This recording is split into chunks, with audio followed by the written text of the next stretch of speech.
Bugungi klientimiz sochlari 4 oy oldin bu kishi gafri qilganlar sochlarini tagiga.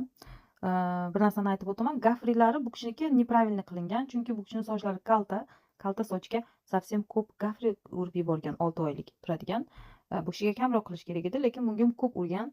Ko'p urgani uchun keyin ozgina o'sgandan keyin bu paxmoqcha bo'lib turadi-da. Shunday неживой soch kuyadi-da, ozgina kuyib, unaqa hashaqchadek bo'lib qoladi. Chiroyli turmaydi. Shuning uchun mana bu kishi bugun keldilar. Klientim siqilganlar juda ham sochlaridan, недовольны. Sochim yaxshi turmayapti, yomon turyapti. Sizni Instagramda ko'rib, mana hozir keldim. Bitta mana sochimni chiroyli qilib bering, nima qilsam bo'ladi? Bugun konsultatsiyaga keldilar. Men bu kishiga polni nima qilishimni, sochlari qanday effekt bo'lishini aytdim va bu kishi mana bugun chiroyli qilib sochlarini hozir dahshatcha qilib qo'ydim.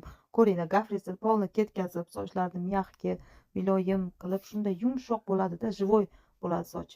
Polni sochlarni живой qilib, shunday bleskchilarni dahshatcha qilib qo'ydim. Mana klientim довольный bo'lib, xursand bo'lib chiqib ketdilar.